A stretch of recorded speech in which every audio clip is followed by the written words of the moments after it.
सभी को नमस्कार। बहुपद जैसा कि हमने देख लिया है, बहुपद पोलिनोमियल क्या होता है और उसमें जो फर्स्ट क्वेश्चन आता है ग्राफ से बहुपद के शून्य याद करना कितने हैं और फिर बहुपद का प्रकार क्या है, तो वो हमने डिस्कस कर लिया है। अब दूसरा इसका क्वेश्चन बनता है कि आपको बहुपद दिया हुआ है, ठीक है, और उसके शून्य ज्ञात करने। शून्य जैसा कि पहले मैंने बताया था कि यहाँ पे जो बहुपद है हमारा वो है 6x² प्लस 13x माइनस 5, क्योंकि यहाँ चर x है और x की घात बड़ी घात कितनी है 2। तो ये कैसा बहुपद है हमारा, ये द्विघात बहुपद है। जो शून्य निकालने आपके आएंगे वो द्विघात बहुपद के ही आएंगे। तो द्विघात बहुपद है ये। तो जैसा कि पता है हमें द्विघात का मतलब है दो घात, तो शून्य कितने होंगे, यस दो ही शून्य होंगे। तो दो शून्य किसके निकालने हैं, तो इसका मतलब क्या है, x की ऐसी दो वैल्यू मेरे पास हैं जो मैं इसमें पुट करूं इस बहुपद में, तो वो इस बहुपद को, पूरे बहुपद को क्या बना देंगी, जीरो बना देंगी। तो आओ देखते हैं कि कैसे हम इनको ज्ञात कर सकते हैं। तो यहाँ पे इसका जो जनरल फॉर्म होती है वो होती है ax² plus bx plus c। बहुपद को हम ऐसे लिखते हैं, अगर कोई बोले कि बहुपद की जनरल फॉर्म लिख के दिखाओ तो हम ऐसे लिखते हैं कि x² के साथ जो गुणांक है उसे हम a बोलेंगे, x के साथ जो गुणांक है उसे हम b बोलेंगे, और जो बिना x की जो कांस्टेंट टर्म है c, उसे हम c बोलेंगे। तो यहाँ पे a हमारा है, अगर हम इसको कंपेयर करें x² के साथ, गुणांक का मतलब होता है गुणा में अंक। किसी भी पद में चर के साथ गुणांक, गुणांक मतलब गुणा में जो अंक दिया है, तो x² के साथ कौन है गुणा में 6, तो a यहाँ पे 6 है, b यहाँ पे x के साथ क्या है 13 है, और c यहाँ पे क्या है -5। तो शून्य ज्ञात करने की एक विधि है हमारी, वो है मध्य पद विभाजन।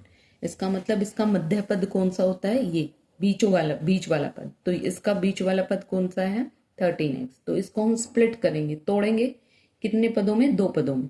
जैसे 13x है, 13x को हम लिख सकते हैं 6x प्लस 5x, है ना, 10x प्लस 3x। तो इनका जो प्लस या माइनस है वो 13 आना चाहिए। मैं ये ऐसे भी लिख सकती हूँ 16x माइनस 3x। तो मैंने इसको तोड़ के लिख दिया, लेकिन वैल्यू यही आनी चाहिए। मैं किसी दो पद के जोड़ को 13x बना सकती हूँ, किसी दो पद के माइनस को 13x बना सकती हूँ, 13x। ठीक है, अब हमें करना क्या है, किस तरीके से हम तोड़ेंगे, ये है यहाँ पे। हम पहले a और c की गुना लेंगे, a और c, a है x² का गुणांक और c है हमारा कांस्टेंट। तो यहाँ a है 6 और ये है 5। तो हम साइन के साथ देखेंगे, तो 6 और 5 की गुना लेंगे, a इंटू 6, तो 6 इंटू -5 कितना आ गया -30। तो अब हम देखेंगे कि हम इसके मिडल टर्म को ऐसे दो पदों में डिवाइड करेंगे, इसको तोड़ेंगे कि जिनकी प्लस या माइनस, प्लस भी हो सकते हैं और माइनस भी, वो तो 13x आए, और जिनकी मल्टीप्लाई जो है वो क्या आए -30 आए। ठीक है, देखेंगे कि गुना माइनस आनी चाहिए और प्लस माइनस जो है वो हमारा कितना आना चाहिए, यस कितना 13। तो हम देखते हैं यहाँ पे, तो 30 के गुणनखंड तोड़ के देख लेते हैं हम पहले कि दो संख्याएं ऐसी कौन सी हैं जिनको गुना करने से हमारा क्या आ रहा है 30 आ रहा है, और जिनको प्लस या माइनस करने से कितना आ रहा है हमारा, यस कितना आ रहा है 13 आ रहा है। तो 30 का हम देखेंगे 2 और 15 की गुना हमारी क्या है 30 है, यस। हम एक को भी लिख सकते हैं 1 गुना 30, फिर 3 गुना 10, यस। फिर हम ले सकते हैं यहाँ पर 6, 5 गुना 6, ठीक है। फिर वापस से 6 गुना 5, 10 गुना 3, यही पेयर हमारे आ जाएंगे। अब यहाँ से हम सेलेक्ट करेंगे कि हमारी प्लस या माइनस क्या होनी चाहिए, यस प्लस या माइनस हमारी 13 होनी चाहिए, और गुना हमारी क्या होनी चाहिए 30 होनी चाहिए। तो हम यहाँ पे इसको सोल्व करके देखते हैं। हमने देखा कि 30 और 1 की गुना तो 30 है, लेकिन ना जमा या घटा 13 है। यहाँ पे जो इसकी गुना जो है वो क्या है 30 है, ठीक है। बट अगर हम इसको माइनस करें तो क्या आ जाएगा हमारे पास 13 आ जाएगा, ठीक है। तो दो संख्याओं को माइनस करने के लिए, अब मैं स्प्लिट करती हूँ, दो संख्याओं को माइनस करने के लिए क्या करते हैं हम, एक संख्या प्लस की होनी चाहिए और एक संख्या माइनस की होनी चाहिए, करेक्ट है? ठीक है, तो हम इस 15 में से एक को पॉजिटिव लेंगे और एक को क्या लेंगे, नेगेटिव, ताकि हमारी जो आंसर है वो 13x आए और वो भी पॉजिटिव आए। तो पॉजिटिव अगर रिजल्ट लेना है प्लस माइनस में, तो हम बड़ी संख्या को क्या लेंगे, प्लस लेंगे। ठीक है, ले लेते हैं 6x² और प्लस 15x, और ये हमारा आ गया -2x और ये -5। अब हम इसको चेक करेंगे, प्लस 15x और -2x, plus minus minus, 15x में से 2x गया, कितना आ गया, 13x, जो कि हमें लाना था अपना 13x। ठीक है, और गुना करेंगे तो 15 और 2 को गुना करेंगे 30 आएगा, और प्लस माइनस माइनस आएगा, तो हमने देखा था -30 आना चाहिए। अब हम इनके जोड़े बनाएंगे, पहला एक जोड़ा और दूसरा एक जोड़ा, और फिर इसमें से कॉमन लेंगे, हम गुणनखंड लेंगे इनका, कॉमन गुणनखंड। गुणनखंड लेने का मतलब है ऐसी संख्या जो दोनों को भाग कर दे। ठीक है, तो 6 और 15 को कौन भाग कर देगा, 3 भाग कर देगा, ऐसी बड़ी संख्या जो 6 को भी भाग कर दे और 15 को भी, तो हम लेंगे 3। अब वेरिएबल में क्या होता है, दोनों में हो वेरिएबल तो जो कम पावर है वो कॉमन आती है। जैसे यहाँ x की पावर 2 है, यहाँ x की पावर 1 है, तो कॉमन क्या आएगी, x की पावर 1। और फिर जब कॉमन लेने का मतलब है, हम इसको डिवाइड करके अब यहाँ लिखेंगे, तो 6 को 3 से डिवाइड करेंगे 2, और x² को x से डिवाइड करेंगे x, ये 15, x को x से डिवाइड करेंगे 1 आ जाएगा, कैंसिल हो जाएगा, 15 को 3 से भाग करेंगे तो हमारा 5 आ जाएगा। अब ये जो साइन है वो यहाँ आएगा, अगर यहाँ माइनस है तो माइनस लेंगे, प्लस है तो प्लस लेंगे, ये ध्यान में रखना है। यहाँ बच्चे साइन नहीं लगाते हैं, जब हम कॉपी चेक करते हैं तो वो साइन भूल जाते हैं यहाँ पे, तो ये साइन यूं का यूं लगेगा, सोचना ही नहीं, माइनस है तो माइनस, प्लस है तो प्लस। अब हम यहाँ देखेंगे ऐसी कौन सी संख्या जो 2 को डिवाइड कर दे और 5 को, कोई भी नहीं है, है ना, तो हम क्या लेंगे, 1 लेंगे, तो 1 तो सबको भाग कर देती है, तो लेना जरूर है, यहाँ पे 1 ले लिया। अब हम जब डिवाइड करेंगे, -2x को -1 से डिवाइड कर रहे हैं तो प्लस का 2x आ गया, -5 को -1 से डिवाइड कर रहे हैं तो प्लस का 5 आ गया, क्योंकि डिवाइड जब करते हैं तो दोनों अगर माइनस की संख्या होती है तो प्लस हो जाता है।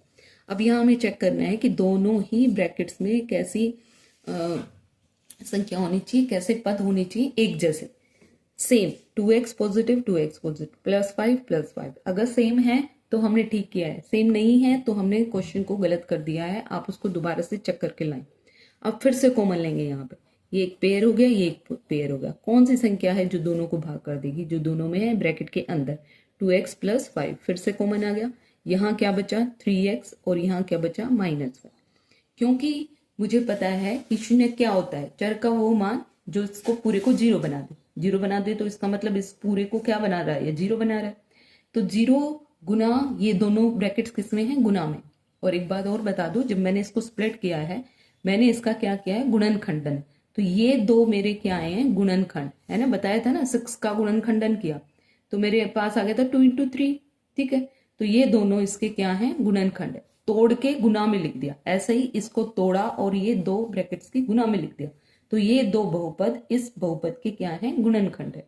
ठीक है, अब गुणनखंड से हम क्या निकालेंगे, शून्यक निकालेंगे, क्या करके कि अगर इन दोनों की गुना 0 आनी चाहिए तो क्या होगा, या तो दो संख्याओं की गुना 0 कब होगी, जब कोई एक संख्या हमारी क्या होगी, 0 होगी, या दोनों 0 होंगे, तो या तो ये 0 है या 3x - 1 0 है।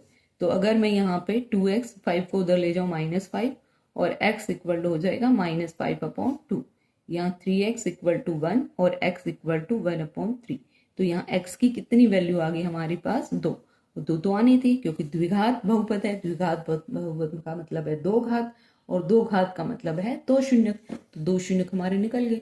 अगर x की जगह मैं यहाँ -5/2 रखूं या x की जगह 1/3 रखूं और इसको कैलकुलेट करूं तो ये इसको पूरे को क्या बना देगा, 0।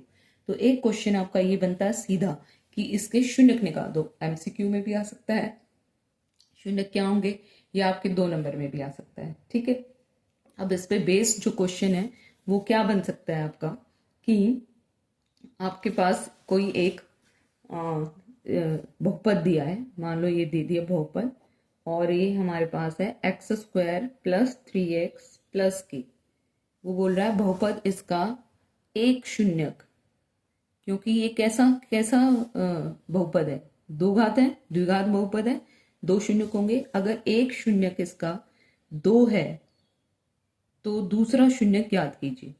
ठीक है। तो यहाँ पे ज्ञात कीजिए, तो हम ये इजीली हम अपना दूसरा शून्य ज्ञात कीजिए।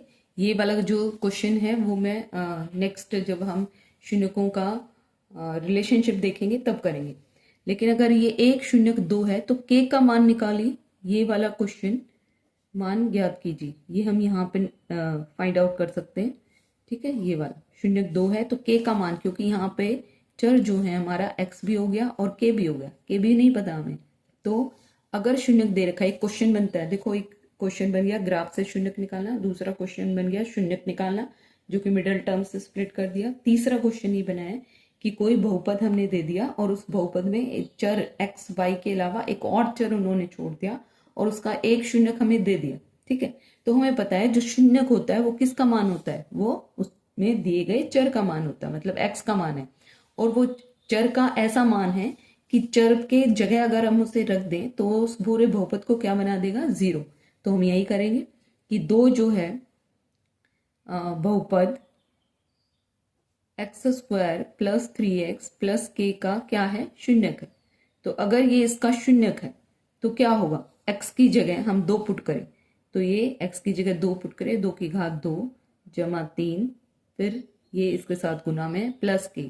अगर मैं 2x की जगह उसकी वैल्यू पुट कर दूं शून्यक की, तो वो उसको क्या बना देगा, 0। तो यही हमने ऐसे ही क्वेश्चन सोल्व करना है। ये है 4, ये है 6, ये है k, ये है 0। ये 6 और 4 10 हो गया, प्लस का 10 है, उधर लेके जाएंगे माइनस का 10। तो ये क्वेश्चन आपका MCQ में भी आ सकता है और आपका 2 नंबर में भी आ सकता है।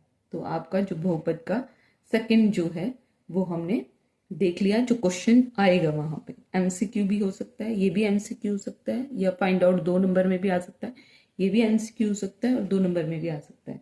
तो आपको समझ में आ गया होगा कि बहुपद दिया है और उसमें के पी ऐसे छोड़ दिया और एक शून्य दिया है, तो हम x की जगह उसकी वैल्यू पुट करेंगे और के पी एम एल जो भी छोड़ रखा है उसकी वैल्यू फाइंड आउट करेंगे। ठीक है बच्चा, थैंक यू।